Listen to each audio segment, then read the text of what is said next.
네, 이제 기도주일 넷째 날 저녁입니다.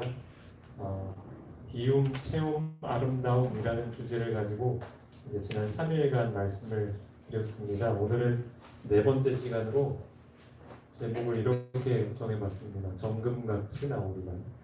이런 제목을 가지고 함께 말씀을 좀 나누도록 하겠습니다. 오늘은 이 욥에 대한 이야기를 좀 할까 합니다. 한번 같이 읽어보실까요? 1장 1절 시작. 우스 땅에 욥이라 불리는 사람이 있었는데 그 사람은 온전하고 정직하여 하나님을 경외하며 악에서 떠난 자더라.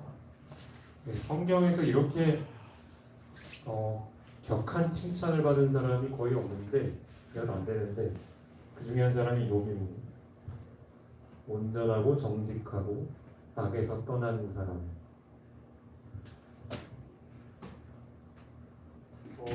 그는 신앙적으로도 아주 훌륭할 뿐만 아니라 하나님께서 복을 많이 주셨고 그래서 이제 자녀들과 풍부한 재산들을 갖고 있었어요. 아시는 것처럼 아들 7, 딸 3, 10남매를 두고 있었고요. 그리고 가축들도 꽤 많았습니다. 네. 지금도 이 정도 키우면은 부자죠, 그렇죠? 네. 그 당시에 이렇게 키웠으니 참 사람들이 볼 때 부자구나, 하나님께 복 많이 받았네, 이런 소리 들었을 거예요. 그래서 이 성경에서도 동방 사람 중에 가장 훌륭한 자, 원어로 보니까 가장 위대한 자, 이렇게 칭송을 받을 만한 대단한 사람이었습니다.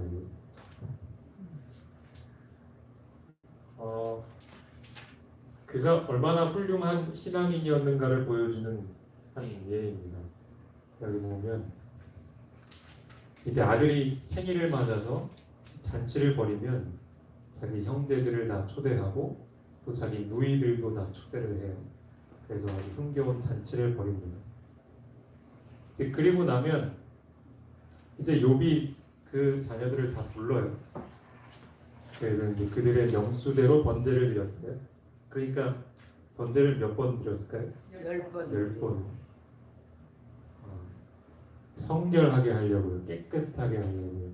혹시라도 우리 아들들이 죄를 범해서 하나님을 욕되게 하지는 않았을까. 자녀의 이 구원, 자녀의 신앙을 늘 염려하고 세심하게 살피는 그러한 아버지였죠. 영적인 일에 있어서는 훌륭한 아버지였어요. 근데 그런 욥의 행위가 어쩌다 한번 그런 게 아니고 항상 그랬대요. 항상 한결같은 그런 신앙인, 또 부모님, 그런 사람이었죠. 잘 아시는 것처럼 그런 욥에게 그 어려움이 닥쳤죠. 아주 갑작스럽게. 그 소식을 종들에게 이렇게 다 듣고 난 다음에 반응이 이거예요. 여기 보면 주신 분도 하나님이시고 주신 분도 여호와시고 거두신 분도 여호와시니 나는 그분을 찬송합니다 라고 해요. 어찌 보면 내 재산을 다 가져가신 분인 것 같은데 그분을 찬송한대요. 우리는 우리 재산 뺏어간 사람한테 칭찬하지 않잖아요. 그렇죠? 그 사람한테 욕을 안 하면 다행이지. 하나님을 찬송해요. 신앙이 범상치 않죠. 욥이 범죄하지 않았고요. 하나님을 향해 원망하지 않았습니다. 참 보기 드문, 이 시대에도 참 보기 드문, 그리고 성경 역사를 통해서 이 6,000년 역사를 통해서 봐도 이런 신앙인은 참 보기 드문, 몇 손가락 꼽기 힘든 그런 사람이었어요. 그리고 나서 이제 사단이 그걸로 안 되니까 두 번째 공격을 했죠. 이제 욥의 몸을 괴롭혔어요. 병이 났습니다. 심각한 병에 너무나 괴로워하고 있는 모습을 보니 아들이 너무 괴로워서 욥에게 막 화를 냈죠. 차라리 화를 내고 죽으라고. 그때 이제 욥이 한 대답이죠. 우리가 하나님께 복도 받았으니 화도 받는 게 당연하지 않느냐. 이런 말을 했습니다. 사실 가장 뼈아픈 공격이 가족의 공격이거든요. 가장 가까운 사람의 공격. 다른 사람은 다 공격해도 가족들이 우리 믿음 안에 끝까지 견딥시다. 그러면 이제 좀 힘이 나는데 가족이 공격하면은 정말 타격이 커요. 만약에 제가 아내한테 이런 소리 들으면 이런 말 못할 거예요. 솔직히 되게 심적으로 많이 힘드실 것 같은데 입술로 범죄하지 않았습니다. 그의 심지가 얼마나 견고했나 볼 수 있죠. 그런데 이제 그 이후에 이제 친구들이 찾아왔습니다. 잘 아시는 것처럼 새 친구들 엘리바스, 빌닷, 소발 이런 이름을 가진 친구들이 와서 이제 욥과 한참을 대화를 합니다. 어떻게 이렇게 환자가 길게 얘기를 할 수 있을까? 저는 어릴 때부터 의문이었는데 어쨌든 길게 서로 토론을 합니다. 열띤 논쟁을 벌입니다. 거기에 이제 또 가만히 있다가 참지 못해서 한마디 거드는 엘리후라는 사람도 나서죠. 그래서 이제 서로 막 이랬다 저랬다 막 이야기를 해요. 그런데 그리고 난 다음에 누가 등장을 하시냐 하면은 여호와께서 등장을 하시죠.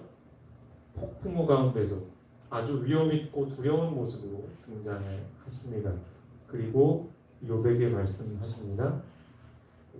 무지한 말로 생각을 어둡게 하는 자가 누구냐? 알지도 못하면서 넌 왜 이렇게 생각을 어둡게 만드느냐? 이거 칭찬은 아니죠, 그렇죠? 책망이에요. 욥에게 책망이에요. 그런 훌륭한 신앙인도 하나님께서 책망하실 게 있었어요.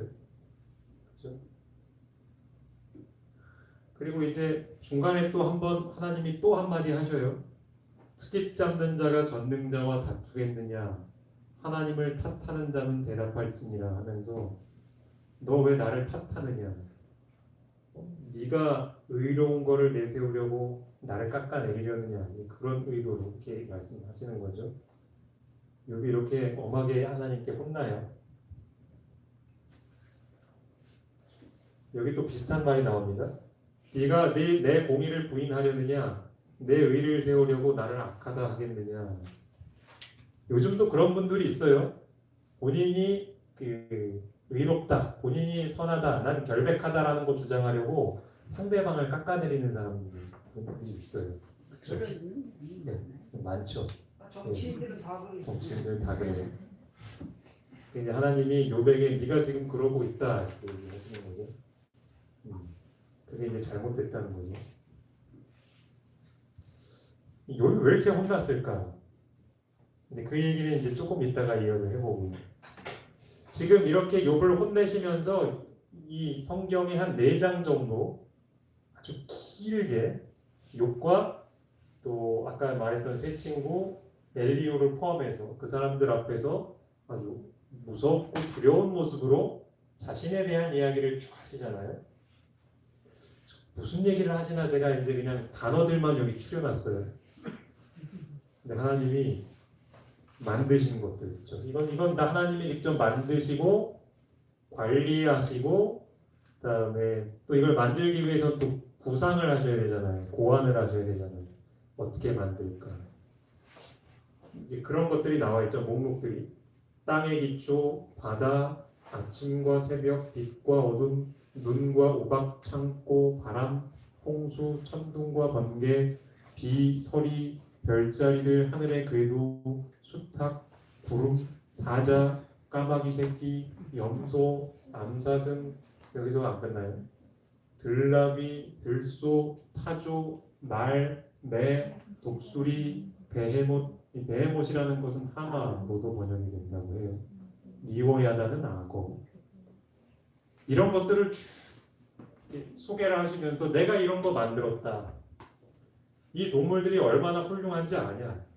그러면서 이 악어 얘기하는데 거의 한 장을 다 할애합니다. 악어 얘기하는데 악어가 얼마나 무서운지, 뭐 악어의 가죽은 어떤지 그런 것들을 아주 상세하게 설명을 해요. 그리고 예를 들어서 내가 저런 뭐 들나귀들, 들소들 어떻게 먹이는지는 아냐. 너는 뭐 우박을 하나라도 이렇게 창고에 넣어서 이렇게 내리게 할 수 있느냐. 내가 그거 악인들 벌할 때 그거 다 썼다 내 마음대로. 그런 얘기들을 쭉 하시거든요. 그 얘기를 이제 욥이랑 친구들이랑 다 들은 거예요. 아주 기가 막히죠. 그 얘기 듣고 있으면 입이 딱 벌어지죠. 왜냐하면 우리는 저거를 만들 수도 없고 흉내낼 수도 없고 뭐 걔네를 먹이는 것도 어렵잖아요, 그렇죠? 이 지구상에 있는 저 말만 지구상에 있는 말 전체만 먹이는 것도 어려운 일이잖아요. 하나님 그걸 다 하고 계시죠. 그 얘기를 하시는 거예요. 그러니까 그 얘기를 욥이 딱 듣고 나서 한 고백이 이거예요. 주께서는 못하실 일이 없사오며 무슨 계획이든지 못 이루실 것이 없는 줄 아오니. 우리가 이거를 이제 어려운 말로 한 단어로 이렇게 얘기하죠. 전능 뭐든지 할 수 있다. 뭐든지. 욥이 그 사실을 다시 한번 마음 깊이 깨닫고 고백을 하는 거예요. 무지한 말로 이치를 가리는 자가 누구니까? 이거 욥이 한 말이에요. 나는 깨닫지도 못한 일을 말하였고 스스로 알 수도 없고 헤아리기도 어려운 일을 말하였나이다. 그러니까 그 친구들과 열변을 토했던 그 모든 말들이 얼마나 부끄러운지 하나님께서 자신의 모습을 아주 이렇게 잠깐 보여주셨는데 그것을 보고 나니까 내가 얼마나 무식한지 아는 게 없는지 그러니까 내가 이제까지 했던 말들을 다 이렇게 주워 담고 싶은 심정이었죠. 네. 무지함을 깨달은 거예요. 그리고 나서 이제 회개한다고 이야기하죠. 내가 스스로 거두어들이고 티끌과 재 가운데서 회개하나이다. 앞서 우리가 1장에서 봤던 것처럼 아주 훌륭한 인류 역사에 보기 드문 의인, 정직한 사람, 축복받은 사람인데 하나님께서 그분의 영광을 한번 쫙 보여주시니까요. 훑어주시니까 그냥 속된 말로 깨갱하는 거예요. 내가 아무것도 아니구나. 회개를 하는 거죠. 더 회개 안 해도 될 것 같은 사람인데.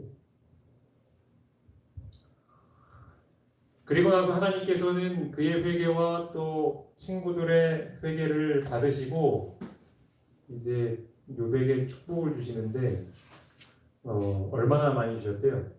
전에 그보다 갑절이나 전에 거보다 갑절 2배를 많이 주신 거예요. 그래서 재밌는 것은 아까 그 동물 나왔잖아요. 가축 숫자가 일일이 다 나왔는데 한번 진짜 비교를 해보죠. 앞에 것이 이제 축복받은 후의 거예요. 양 14,000, 낙타 6,000, 소 1,000, 암나귀 1,000.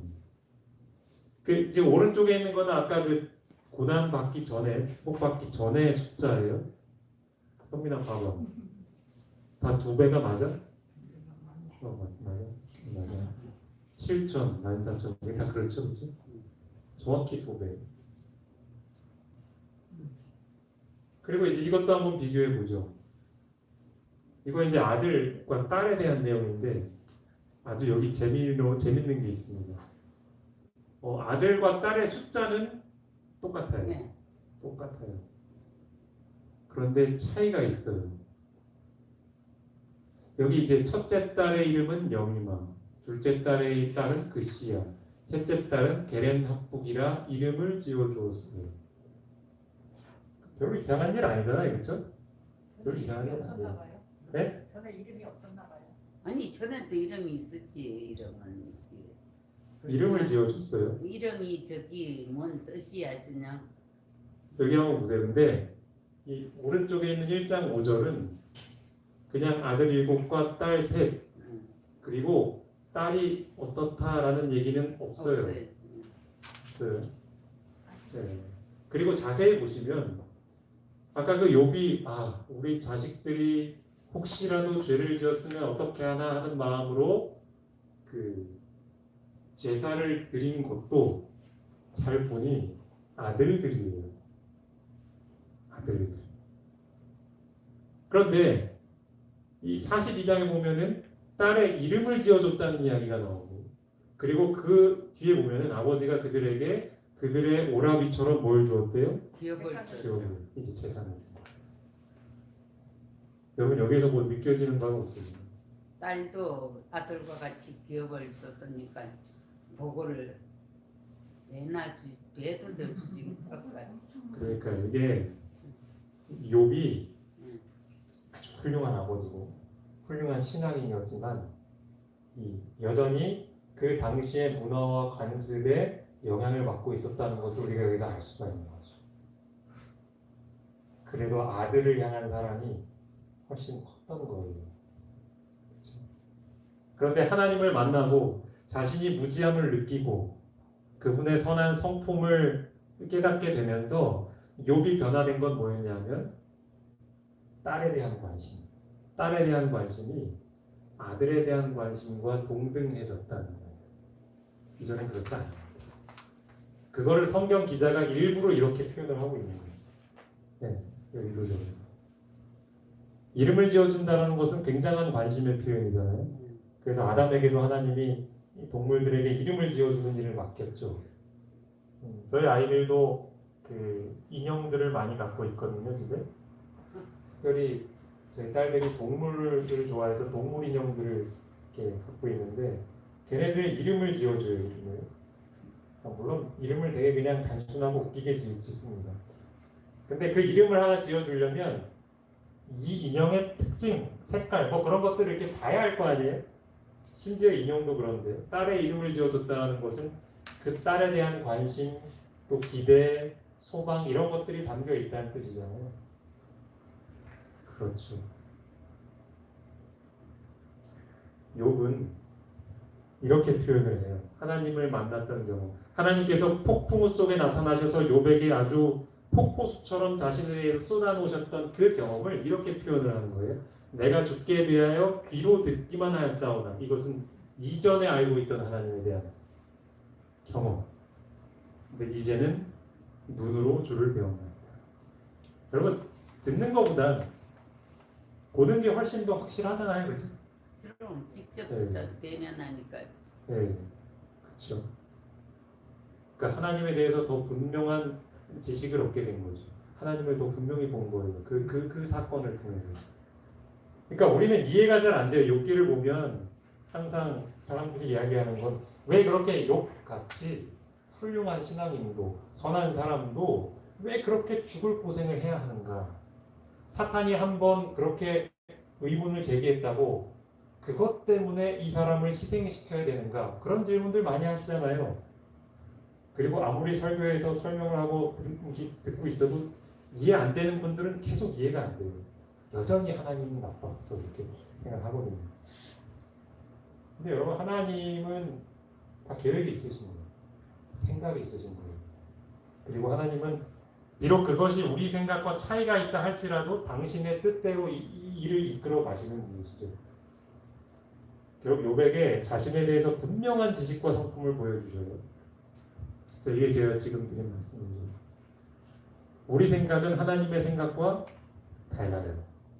그리고 우리가 생각하는 길은 하나님이 생각하시는 길과 달라요. 내 길은 너희의 길보다 높고 내 생각은 너의 생각보다 높음이니라. 우리는 한평생 살면서 나 좀 건강하게 살고 아프지 않고 살고 자식들이 좀 어려운 형편 없이 살고 가난하지 않게 살고 이런 것들을 바라잖아요. 이런 것들이 깨지면 삶이 굉장히 무겁고 혼란스럽잖아요. 괴롭죠. 그런데 하나님은 우리보다 더 높은 생각을 가지고 계신 거예요. 그러니까 그 일들을 하나님께서 허락하신 것은 맞지만 그 이면에 있는 그 생각은 사실 우리가 우리 생각에 갇혀 있으면 그게 잘 이해가 안 되죠, 그렇죠? 근데 하나님의 그 생각을 알게 되는 그 순간, 아까 우리도 욥처럼 고백을 하게 되는 거예요. 하나님, 제가 무지했습니다. 몰랐습니다. 그런데 거기서 끝이지 않고 회개해요. 지난날의 삶에서 저의 부족함을 회개합니다. 그리고 그렇게 됐을 때 그의 비워진 마음에 뭐가 채워지냐 하면 이전에 없었던 더 아름다운 성품이 채워지죠. 욥에게 그것은 뭐였냐 하면 딸에 대한 동등한 사랑이었죠. 아름다운 욥으로 빚어내신 거예요. 그게 하나님의 생각하신 길이었죠. 욥이 토론하던 중에 이제 이 성경 말씀을 여기 나온 걸 이야기하거든요. 내가 앞으로 가도 그가 아니 계시고 뒤로 가도 보이지 아니하며 왼쪽에서 일하시나 내가 만날 수 없고 오른쪽으로 돌이키시나 배울 수 없구나. 욥이 하나님을 찾고 있는 것 같죠. 근데 하나님이 잘 안 보이죠. 잘 안 보여요. 너무 괴로워. 너무 혼란스러워서. 지금 이 상황 속에서는 도저히 하나님이 안 보여요. 안 보여요. 그런데 그 다음에 어떤 고백을 하냐면 내가 가는 길을 누가 아신다고? 그가 아시다고. 난 지금 내가 왜 이런 인생의 길을 가고 있는지 모르겠어요. 이해도 안 되고 그리고 이게 언제 끝날지도 모르겠고 그런데 뭐라고 고백하냐면 그분이 아신다. 난 지금 모르겠지만 그분이 아신다. 그가 나를 단련하시면 내가 순금같이 될 것이다. 분명 내가 지금 가고 있는 이 길은 하나님의 이유와 생각을 알지 못하겠지만 이것이 끝나고 난 다음에는 무조건 하나님은 지금보다 나를 더 좋은 모습으로 만들어 줄 것이라는 믿음을 여기서 고백을 한 거예요. 근데 이게 어떤 가능성이 있을 때 한 고백이 아니라 여전히 몸이 괴롭고 아내는 화내고 친구들은 너 잘못했다, 너 죄인이잖아, 그러니까 고난받는 거야 라고 말하는 중에 고백한 거예요. 그러니까 대단한 거죠. 그러니 욥의 믿음이 그렇죠? 우리도 그렇죠. 우리도 저보다 더 그런 경험 많이 하지 않으셨습니까? 거의 지금 이제 인생의 끝인 것 같고 이 어두운 터널이 언제 끝날지 보이지 않을 것 같은 생각지 않은 일들이 막 갑자기 터지고 정신은 혼란스럽고 내가 뭐 의지할 데도 없고 내가 신앙을 하고 있는데도 왜 이런 일이 벌어지는지 뭐 주변 사람들이 오히려 내 믿음을 흔드는 말들을 할 때 그때 우리가 기억해야 할 말이 이것인 것 같아요. 그렇죠? 하나님은 때때로 우리가 생각지 못한 타이밍에 이해할 수 없는 방법으로 어떤 일들을 허락하시면서 우리를 강제적으로 비우실 때가 있어요. 그것이 우리의 물질이 될 수도 있어요. 건강이 될 수도 있고 아니면 내가 이제껏 누리고 살아왔던 재산일 수도 있어요. 그게 뭐든지 될 수도 있어요. 근데 그게 갑자기 사라질 때가 있어요. 그러면 더 이상 그런 것들이 채워지지 않을 거라는 절망이 들죠. 사실 저도 이제 몸이 좀 약해지고 나서 그런 생각 때문에 한참 괴로웠던 적이 있는데 그때는 참 보이지가 않아요. 그렇죠? 보이지가 않아요. 그런데 분명한 것은 뭐냐면 하나님께서는 우리를 비우시고 나서는 반드시 채우시는 분이라는 사실이에요. 그러니까 우리에게 너 이거 비워야 돼 혹은 이것을 강제적으로 비우셔도 그것보다 더 좋은 것을 채워주시고 그리고 나중에 이제 그 채운 다음에 나의 삶을 보면 이전보다 더 아름다워진 그런 모습을 우리가 발견하게 되는 거죠. 욥이 우리에게 그걸 보여주고 있는 것이죠. 네. 네, 마지막으로 찬양을 한번 불러볼 텐데 이 욥의 고백이 담겨 있는 찬양입니다. 뭐 아시는 분들은 아실 텐데 주가 보이신 생명의 길이라는 찬양입니다. 한번 이 가사를 생각하시면서 한번 이 찬양을 들어보시겠습니다.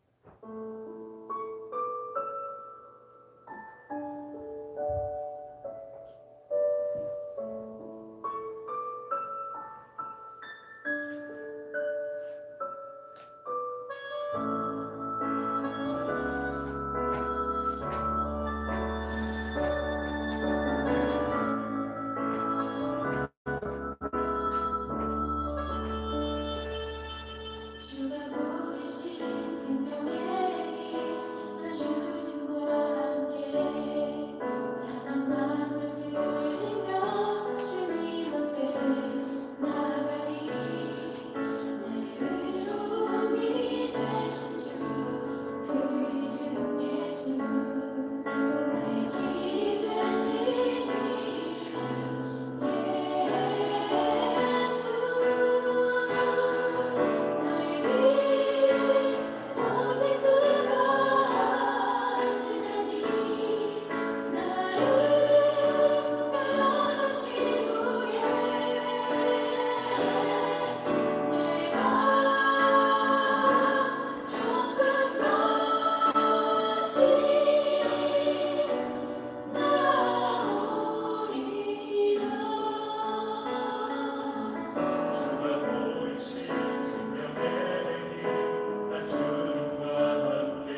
예. 우리 인생의 길은 사실 우리 자신이 잘 모릅니다. 하나님이 가장 잘 아십니다. 하나님만 아십니다. 왜냐하면 이 우주를 이끌어 가시는 분이 하나님이시니까요. 잘 모르고 답답할지라도 끝까지 용기 잃지 마시기 바랍니다. 이제 기도하는 시간을 좀 가지실까요? 예. 지난 한 해 동안 하나님께서 과연 나의 길을 인도해 오셨는가? 혹시 그런 것들이 생각나시거든 감사하시고 또 그 길이 마음에 들지 않아 혹 내가 원망하는 마음이 있진 않았는가? 그런 생각도 하시면서 하나님께 좀 내어 맡기시고 또 지금 내가 하나님께서 원치 않는 방법으로 나를 비우고 계시지는 않는가? 그런 것들이 너무 괴로우시다면 힘을 달라고 기도하시고 또 그런 개인적으로 하나님과 이제껏 못다한 이야기 한번 나누시고 이 저녁 예배 시간 마치도록 하겠습니다.